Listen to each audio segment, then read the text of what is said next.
पे चर्चा करता हूँ। अरे भाई, समाजवादी पार्टी से क्या बोलेंगे भाई, बड़े बड़े आरोप और बड़ी बड़ी नीति। किसान को किशोर ने यहाँ पर बड़ा खुलासा कर दिया है, और खुलासे के बाद चीजें बड़ी अलग हो रही हैं। आपकी राय क्या है बिहार चुनाव को लेकर? भाई, नेता तो आपके भी गए थे वहां पर, और कहा जा रहा था कि बदलाव हो जाएगा, इस बार बिहार में सत्ता पलट जाएगी। आवाज नहीं आ रही है। सभी मेरा नमस्कार है। नहीं आ रही, आवाज आ रही है तो मेरी आ रही है? बोलिए बोलिए कृपाल जी, अपना आप सही मेरी करिए, आपको आवाज आ आवाज नहीं आ रही रही, है? आप सही करिए जी। बोलिए बोलिए आरिफ जी, बोलिए। मेरी आवाज आ रही है?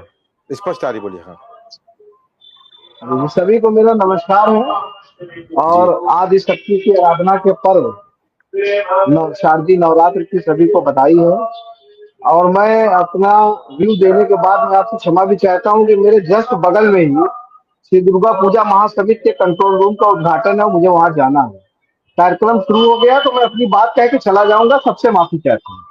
देखिए, प्रशांत किशोर जी ने जो आरोप लगाए हैं कि एमपी डॉक्टर संजय जायसवाल जी हैं, बीजेपी के नेता और भारतीय जनता पार्टी के राज्य मुख्यालय के अध्यक्ष हैं दिलीप जायसवाल जी,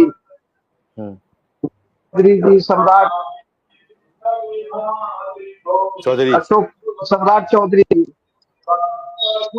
जी जो आरोप भी लगाए हैं जी,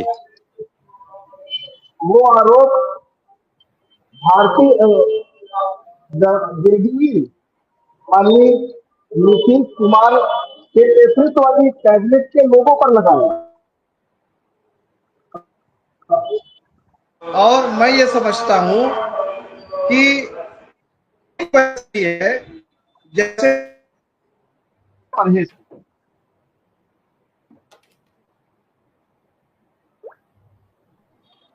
आज जब संपर्क स्पष्ट नहीं हो पा रहा, आप कृपया अपना नेट सही कर लें। उसी तरह से आवाज नहीं आ रही आरिफ जी, आप जल्दी जहाँ जाना हो जाए, पर यहाँ पर नेट सही कर लें। मैं आगे बढ़ता हूँ, प्रिंसिपल सलूजा को लेता हूँ। प्रिंसिपल सलूजा, चलिए।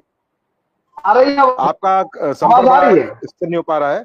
अरे भाई, आवाज बोलिए बोलिए बोलिए बोलिए। आ रही है आवाज? मैं ये कह रहा था कि गुड़ खाओ और बुलबुले से परहेज।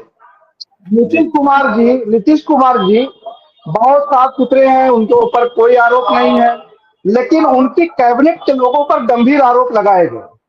और उनकी पार्टी के प्रवक्ता एमएलसी नीरज कुमार जी ने प्रेस कॉन्फ्रेंस करके या पब्लिक में आकर के कहा कि जिन लोगों पे भी आरोप लगाए गए हैं उन्हें स्पष्टीकरण देना चाहिए।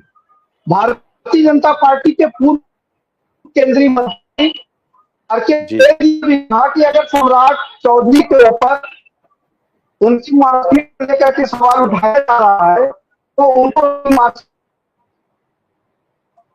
कहने का मतलब यह है कि ये गंभीर आरोप है। नीतीश कुमार जी को, नरेंद्र मोदी जी को संज्ञान लेना चाहिए, बिहार के हमारे बड़े नेताओं को, अमित शाह जी को संज्ञान लेना चाहिए, और जिनके ऊपर आरोप लगे उन्हें स्पष्ट सबूत दे चाहिए। लेकिन मैं ये भी कहता हूं कि 25 लोग हैं सूची में जो विपक्ष में थे कभी, और उनके ऊपर गंभीर आरोप लगाए गए, उनके पीछे ईडी सीबीआई लगाई गई। आज उनमें से ज्यादातर लोग भारतीय जनता पार्टी के साथ हैं।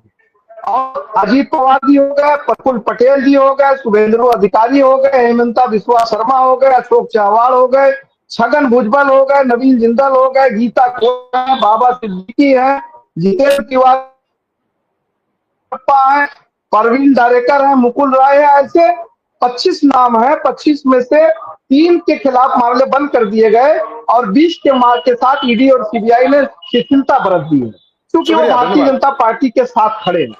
तो मैं ये कहता हूँ कि चार लोगों के खिलाफ जो आरोप लगे हैं, उनके अलावा इन लोगों के ऊपर भी आरोप है जिनको खुद प्रधानमंत्री ने और भारतीय जनता पार्टी के बड़े नेताओं ने रैली में भ्रष्टाचारी कहा।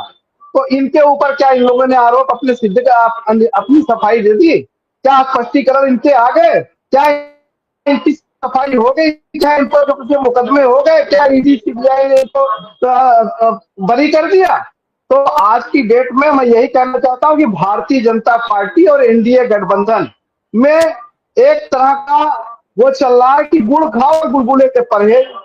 नीतीश कुमार जी बहुत साफ हैं, लेकिन उनके नीचे के लोगों के ऊपर आरोप लग रहे हैं। तो नीतीश कुमार जी को भी अपने स्पष्टीकरण देना चाहिए और भारतीय जनता पार्टी के नेताओं को भी इसका संज्ञान लेना चाहिए। जिनको ऊपर आरोप लगाए गए हैं उनको अपना स्पष्टीकरण देना चाहिए। और मैं आप सभी लोगों से विदा चाहता हूँ, मुझे कार्यक्रम में जाना है। बहुत बहुत धन्यवाद। बोलिए।